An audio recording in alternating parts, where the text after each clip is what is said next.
உங்கள் தந்திவன் தொலைக்காட்சியில் தெனாலிராமன் தினமும் மாலை 6 மணிக்கு காண தவறாதீர்கள். திருச்சியில் நாம் தமிழர் கட்சியின் தலைமை ஒருங்கிணைப்பாளர் சீமான் செய்தியாளர்களை சந்தித்து வருகிறார். அந்த காட்சிகளை பார்க்கலாம். இந்த மாதிரியான முரண்கள் கருத்துகள் மோத தான் செய்யும், ஒன்றும் பண்ண முடியாது. அது சரியாயிடும்.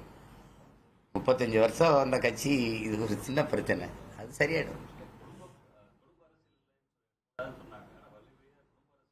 எனக்கு தெரியும், எனக்கு தனிப்பட்ட முறையில் எனக்கு எங்கள் ஐயா தெரியும். நான் ஒரு மகன் போல அவர்கிட்ட இருந்து வளர்ந்தவன். என் மேலே ரொம்ப பேருண்டு.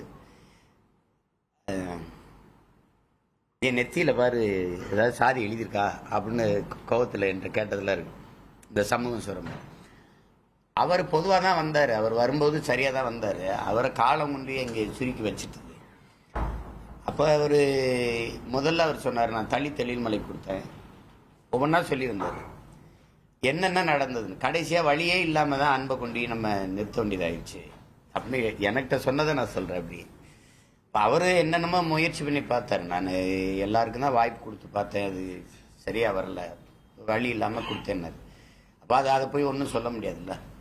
ஒரு கட்சி தலைமையே வழி இல்லாமல் அது அப்படி சொல்ல முடியாது, அப்படின்னு சொல்ல முடியாது. அவருக்கு கட்சி உருவாக்குனவருக்கு நம்பகமானது. இப்போ இப்படி பாருங்க, இப்போ ஐயா பெரியார் அவர்களை எப்படி பாருங்களேன்.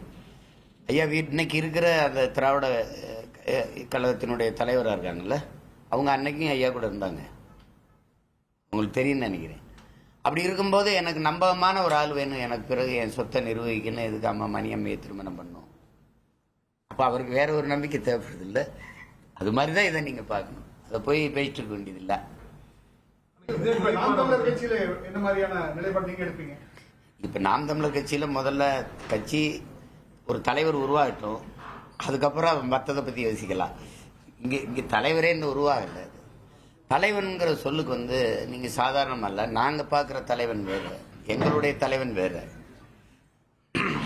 அப்படிங்கும்போது சும்மா பேர் வேணா போட்டுக்கலாம். ஒரு படம் நடிச்ச உடனே தலைவர்னு போட்டுக்கலாம், நாடால வந்த மகாராசான்னு பாட்டு வச்சுக்கலாம், எல்லாம் அது செய்யலாம். அது அப்படி இல்லை. தலைவனுக்கு நிறைய தகுதிகள் இருக்கு. பசி மறக்கணும், தூக்கம் தொலைக்கணும், அவமான ஏச்சு பேச்சுகளை தாங்கணும். இப்ப என் மேல எத்தனை வழக்கு இருக்குன்னு நீங்க நினைக்கிறீங்க? 136 40 வழக்கு கிட்ட தொட்டிருக்கேன். எனக்கு முன்னாடி ஒரே ஒருத்தர் தான் இருக்காரு, நக்கீரன் அண்ணன் கோபால். அவருக்கு எனக்கு தான் போட்டி நடக்குது. அவர் 200 கிட்ட நெருங்கிட்டாருன்னு நினைக்கிறேன். நான் படியேறாத நீதிமன்ற வாசல் இருக்குன்னு நினைக்கிறீங்களா? அதெல்லாம் ரொம்ப கடினம். அவமானங்கள், ஏச்சு பேச்சுகள் தாங்கணும்.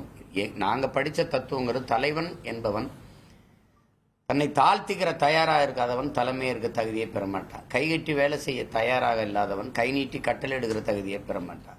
எது ஒன்றையும் இழக்க முடியாத ஒருவன் பெரிதொன்றை அடைய முடியாது. தலைவன் என்பவன் தன்னையே எரித்து கொண்டு உலகத்துக்கு வெளிச்சத்தை தருகிற மெழுகுவர்த்தி போல இருக்கணும். தன்னையே தண்ணீரில் கரைச்சி சுவையை கூட்டுகிற உப்பா இருக்கணும். இந்த தகுதியெல்லாம் தேவைப்படுது. சும்மா பேர்ல போட்டுக்கிட்டு தலைவன் தலைவன்னா அது